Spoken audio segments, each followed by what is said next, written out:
Hey, thanks everybody for joining us today. Live Music Nation podcast festival edition today. We're with Patrick Reynolds. He's with Waves Entertainment Group. They host a number of events throughout the year. Patrick, thanks for joining us. Thanks for having me on the show, Jake. Appreciate being here. Patrick, give us a little background on you. Where'd you grow up? Talk a little bit about your family and your career. Odd path to the music industry. I grew up in New England. I'm a Connecticut kid, now makes his home near Charlotte, North Carolina. Had a penchant for fast cars, which led me on the track to NASCAR. Charlotte to NASCAR is often like Nashville to country music. You come to the area if you want to get into that industry. So I had a career here as a mechanic, a fabricator, a tire changer on some professional NASCAR teams, ran some of their national touring and regional circuits for many years. And the recession of '08 fixed that. Sponsorship dried up, and so did a lot of employment opportunities. I stumbled into a radio gig on WSIC in Statesville, North Carolina, of all things, that began an auto racing talk show. So timing is everything in life. That led to broadcasting and some radio time, which led into some live events and concerts around Cornelius, North Carolina. And then finally, Waves Entertainment, as people, connection after connection. That's how roundabout way of how I found myself from a young boy in Connecticut with a NASCAR career to now being in Charlotte, North Carolina with Waves Entertainment. Do you know the country music boy Chase Rice? Not personally, by reputation, yeah. But he was pit crew for a little while, so that's interesting. That's a whole nother podcast, just you talking about the NASCAR realm. But let's jump in, Patrick. Sure. The entertainment business that you're in now. Talk about a couple. Let's highlight at least one or two of your major events there in the Carolinas. Sure. We are located just north of Charlotte, North Carolina, around Lake Norman. And one of the big events we have coming up is the Taba Walk, which is named after Catawba Avenue in Cornelius, North Carolina, around Lake Norman.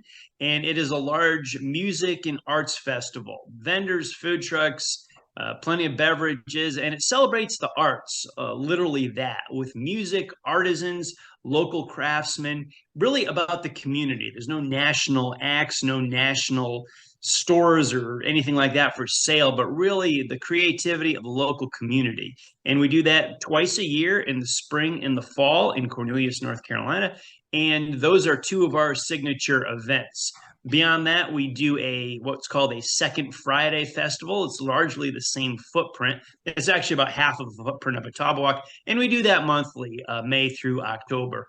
Waves Entertainment is involved in many other events around Lake Norman and Charlotte, North Carolina, but those are our signature events. In OTC, we call it Old Town Cornelius. Perfect. You say that you stumbled upon this, but I'm a big believer in the Greek word is kairos, right time, right place, and you stumbled upon it at the right time in the right place. What is it about doing these events that's so rewarding for you, Patrick? It takes me back to my childhood, believe it or not. I touched on it earlier, how I was a kid, a young boy in love with fast cars, but also something I did in school, which is quite unrelated to that, was theater. So I was a weird kid. I was in shop class learning how to weld at the same time singing and dancing at rehearsal on theater. You don't see too much of a crossover of Venn diagram. Right. Yeah, largely now with Waves Entertainment, I MC and host our events. I'm somewhat of that Dick Clark, Ryan Seacrest role for Waves Entertainment. And that really brings me back to the theater aspect when I was a teenager and how much I loved it, the fun, the audience, the thrill of being on stage. And the more I do it, the more I realize that this is a big fear amongst a lot of people, is that public speaking, being in front of an audience.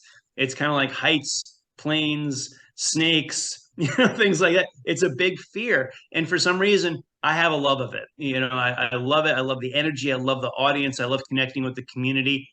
That's the big payback for me, is being on stage and giving a satisfying performance to our audience. When people come to one of your events, what are they? I always ask you three questions. What are they going to see? What are they going to smell, meaning food? What are they going to hear, meaning music, amusement, entertainment, other forms of things that maybe all ages can experience? So let's go back to the visual. What's give the listener a visual of one of your events? Large festival with plenty of vendors on site, but usually set up, we have a very large stage, and we Hmm. have a performance stage out of Stage Line in Canada that we've purchased. We have large LED video walls. These are the same type of walls that you see at a sporting event, at football and baseball stadiums, that can broadcast just fine during the daytime.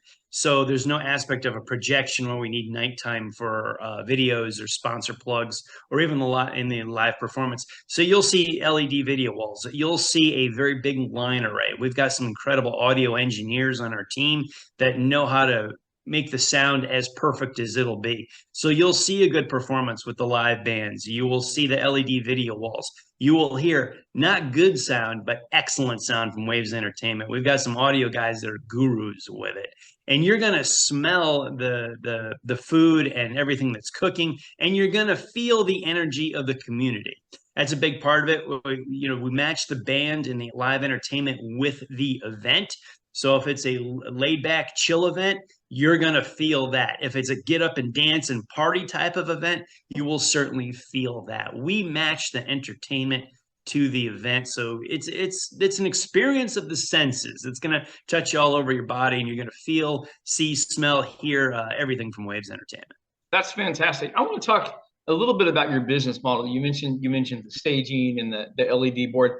Where's the line for you when you decide to stop renting and leasing equipment to buying equipment? Where's that? We're going to spin off a little bit here because I know we've got some other venues out there that would be interested in that. We actually do own our equipment. We don't lease it. We own our stage. We own our line arrays. We own our LED walls. And that's what we can present to our clients and venues and customers. And we can scale event. Waves Entertainment can do something small like a boardroom and a mic and a small PA if you just need that. And the largest event we've had was probably close to 20,000 people for a concert with our biggest stage and LED walls. And we can do everything in between, every stage, every aspect of it. But our owners, Justin Taylor and Case One on Monday, have made the investment to purchase this equipment. So they started a business on the side.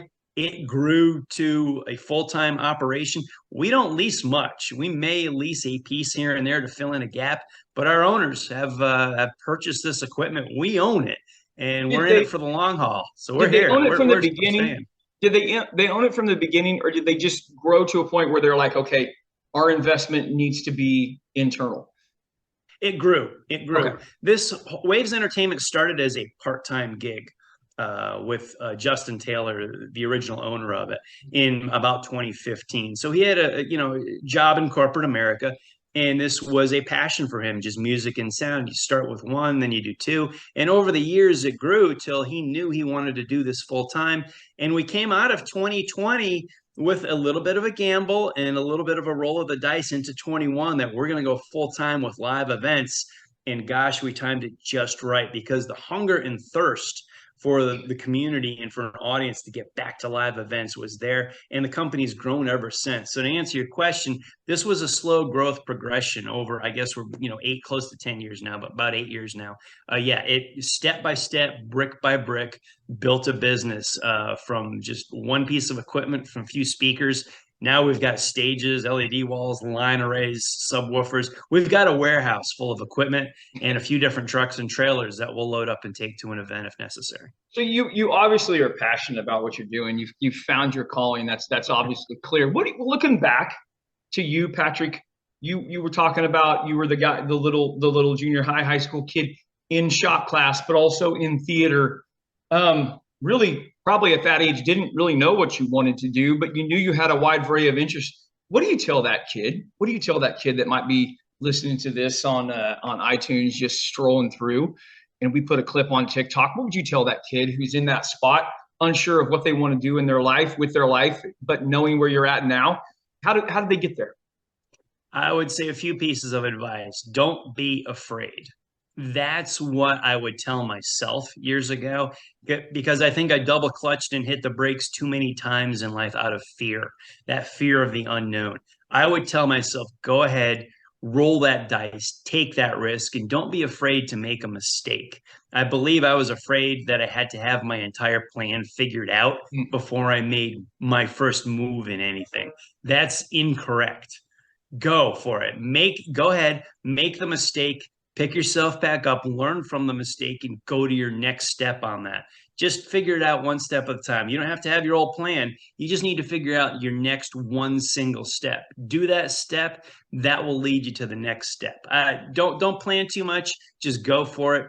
Don't be afraid, and don't be fearful of making mistakes. Go for it. That's perfect. Patrick, we've had some serious conversations today. Let's have a couple of fun questions. Because I am in live music, we tour all over the U.S. I always ask this one question to survey strictly your opinion. Patrick, what's the best concert you've ever seen in your entire life? Best concert I've ever seen in my entire life. Ours notwithstanding, we'll stay out of the ones that I promote. I saw Alabama at the Georgia Dome back in the 90s. Oh, wow. Spectacular event. Yeah. It was very coincidental, not coincidental, it was planned, but it was November 1992. And it was the night before Richard Petty's last NASCAR race as a driver at Atlanta Motor Speedway. Alabama gave a concert for Petty, and it packed the Georgia Dome. And It was a most memorable concert I've ever been to. Fantastic. Okay. Dead or alive, you could bring one artist back to grace one of your stages. Dead or alive, who would you bring? Boy, the first name that popped into my head, if I think about it, it's a long list, but you're asking me for one. I'll say Michael Jackson. Okay. Michael Jackson. As a teen in the 80s, there was no bigger name, and we still watch videos from him. The voice, the performance, that command of the audience, of entertainment. I mean, it's in our name, Waves Entertainment. You think of an entertainment, Michael Jackson, an incredible human being on stage. If I could just, give 60 minutes of one guy on stage, MJ. Your whole staff and crew would love that. I'm sure that would be fantastic. Hopefully the audience would too. Absolutely. I've been selfish. I've been asking you all the questions today. This is the segment where you get to ask me a question. What would you ask me, Patrick? What is your passion for music? Why are you doing this? What was that trigger in your life that gave you a passion for music to talk to people about it? Where do you come from? So for me, it was, so I got an invite to do The Voice. I had a staff member that was just working in my office. And anyway, so I went, and that was okay. Like, The Voice it was good, but the first time I played with a live band, I can't, like, it was such a rush and such just a joy. I just have to use the word joy. I couldn't use it then because I didn't understand what joy was. But when you experience that, you just know that it's meant for you and you're meant for it. And for me, that was just, it was over. I say that I'm glad that happened for me at the age of 36 and not 16, because so many other things I would have missed out on so much in my life. I don't know that I think, but you can look back and you can say, well, if you would have discovered this at 16, maybe you'd be in a different place, but I don't want to be in a different place. I want to be where I'm supposed to be. But for me, that was it. That was the first time I played with a live band. It was over. It was over for me as it goes through there. That's a great question. Patrick, how do people find out more about your events? And we're going to talk later this year about some more of them. How do people get in touch with you and find out what you guys are doing? Our website is wavesentertainment.com. Just head there. We'll have our calendar, our schedule, a way to get a hold of us. If you want to talk to me, my phone number is on there. My email is on there. I'd love to talk to any one of your audience. They want to know where we are, where the cool shows are. If they want to know more about us, just reach out to me. Give me a call. Give me an email. Be happy to talk to anybody. All right. You've got a fantastic thing going on there. Thanks, Patrick. We'll talk later this year. Well, baby, I'm on it with a ball